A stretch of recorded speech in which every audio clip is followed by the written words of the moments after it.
Hi friends, welcome back to Shivani crazy talks. Hi friends, మీ యొక్క like, share, subscribe అనేది మాకు చాలా ప్రోత్సాహాన్ని ఇస్తుంది. కాబట్టి ఇలాంటి మరెన్నో వీడియోస్ కొరకు ప్లీజ్ మా ఛానల్ని సబ్స్క్రైబ్ చేసుకోండి. పడకగది పాఠాలు నేర్పిన అత్తయ్య. అతని పేరు విజయ్. డిగ్రీ పూర్తి చేశాడు. జాబ్ కోసం చూస్తుంటే జాబ్ అత్తయ్య వాళ్ళ ఊర్లో దొరికింది విజయ్కి. వాళ్ళ మామగారు డాక్టర్. వాళ్ళ అబ్బాయి విజయవాడలో చదువుతున్నాడు. మామ సీనియర్ డాక్టర్ కావడంతో నైట్ టైం కూడా వెళ్లాల్సి వస్తుంది. ఈవినింగ్ క్లినిక్లో కూడా వర్క్ చేస్తాడు. చాలా బిజీగా ఉంటారు మామయ్య. అత్తకి తోడు ఎవరూ లేరని విజయ్ని వాళ్ళ ఇంట్లోనే ఉండి జాబ్ చేసుకోమన్నారు. అత్తయ్య అంటే ఎప్పుడూ భయం ఉండేది. ఎందుకంటే ఆమె కొంచెం స్ట్రిక్ట్గా ఉంటుంది. ఆమె చాలా అందంగా ఉంటుంది. చాలా తెల్లగా, అందమైన ముఖంతో, దొండపండు లాంటి పెదవులతో ఒక అప్సరసలా ఉంటుంది. అంత అందంగా ఉన్నా కూడా ఆమె మీద అతడికి ఎటువంటి ఫీలింగ్స్ ఉండేవి కాదు. కానీ ఒకరోజు సండే అనుకుంటా అతడు ఇంటిపైన నుంచొని ఉన్నాడు. మోటార్ వేసింది అత్తయ్య ఉండి. ట్యాంక్ నిండితే చెప్పు విజయ్ అనింది. సరే అని చెప్పాడు. అత్త గార్డెన్కి వాటర్ పెడుతుంది. కాసేపటి తర్వాత ట్యాంక్ నిండిందని అరిచాడు విజయ్. అది విని అత్త వెళ్ళి లోపల మోటార్ ఆఫ్ చేసి వచ్చింది. గార్డెన్లో పైప్ వాటర్ పక్కకు వెళ్ళిపోతున్నాయి. అత్త క్లీన్ చేయడం స్టార్ట్ చేసింది. విజయ్ అనుకోకుండా ఆమెను చూశాడు. ఆమె నడుము చాలా సన్నగా ఉంది. వాటర్ క్లీన్ చేసినప్పుడు అత్త అందమైన రూపం చాలా బాగుంది. ఆమె కట్టిన చీర పనిచేసేటప్పుడు తెలియకుండానే జారిపోయింది. అత్తను ఎప్పుడు చూసింది లేదు. ఆమె అందానికి దాసుడైపోయాడు విజయ్. అతడు అత్తని కన్నార్పకుండా చూస్తున్నాడు. అత్తయ్య ఏమో పట్టించుకోకుండా అలాగే పనిచేస్తుంది. అలా కొద్దిసేపు అయ్యాక అక్కడ వర్క్ అంతా అవ్వగొట్టి లోపలికి వెళ్ళింది. అప్పటి నుంచి అతనికి అత్త మీద చాలా ఇష్టం కలిగింది. రోజు ఆమెను చూస్తూ ఉండేవాడు. ఆమెకు ఏ పని కావాలన్నా పరిగెత్తి వచ్చేవాడు.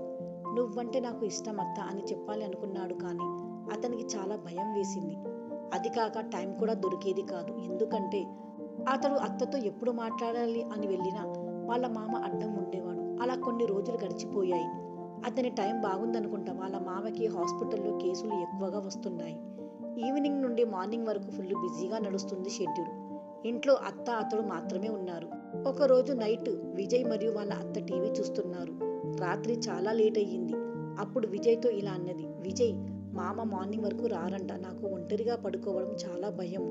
నువ్వు కూడా నాతో బెడ్రూమ్లో పడుకో అన్నది. సరే అత్తయ్య, కాసేపటి తర్వాత వస్తాను అని చెప్పాడు విజయ్. అలాగే అని చెప్పి ఆమె బెడ్రూమ్కి వెళ్ళింది. 10:30కి బెడ్రూమ్కి వెళ్ళాడు విజయ్. వెళ్ళి తన పక్కనే పడుకున్నాడు. ఆమె అటువైపు తిరిగి పడుకుంది. విజయ్ ఇటువైపు తిరిగి పడుకున్నాడు. అత్త మల్లెపూలు పెట్టుకొని ఉంది. వాటి నుంచి వచ్చే సువాసన అతనికి చాలా నచ్చింది.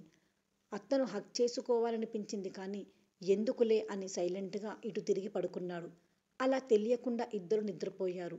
తెల్లవారుజామున అనుకుంటా అత్త లేచి వాష్రూమ్కి వెళ్ళి వచ్చి పడుకుంది.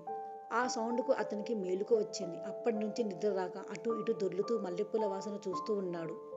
కొద్దిసేపటికి ఏంటి విజయ్, నిద్ర రావట్లేదా అని అడిగింది. లేదు అత్త, ఎంత ప్రయత్నించినా అస్సలు నిద్ర రావడం లేదు అన్నాడు విజయ్. నాకు కూడా రావట్లేదు. సరే ఏదైనా చెప్పు అని అడిగింది. ఏముంది చెప్పడానికి, అంత నార్మల్ అన్నాడు. ఆఫీస్లో గర్ల్ ఫ్రెండ్స్ ఉన్నారా అన్నది.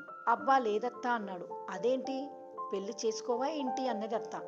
చేసుకుంటాను అత్తయ్య, కాకపోతే లైఫ్లో మంచిగా సెటిల్ అయ్యాక మామయ్యలాగా మంచి అందమైన అమ్మాయిని చేసుకుంటాను. అప్పుడు నాకు అర్థమయ్యింది నేను అందంగా ఉన్నాను అని చెప్పాడు. అవును, సెటిల్ అవ్వడం మంచిదే, కానీ మీ మామయ్యలాగా ఒక్కటే డబ్బు డబ్బు అని తిరగకు. చేసుకున్న భార్యని కూడా కొంచెం పట్టించుకో అన్నది. అప్పుడు అర్థమయ్యింది మామయ్య అత్తని పట్టించుకోవట్లేదు అని. ఏమైందత్తా అన్నాడు విజయ్. ఏం లేదు, నాకంటూ కొంచెం టైం ఇవ్వాలిగా. నా భర్తతో ఇలా గడపాలి అలా గడపాలి అని ఉంటుందిగా.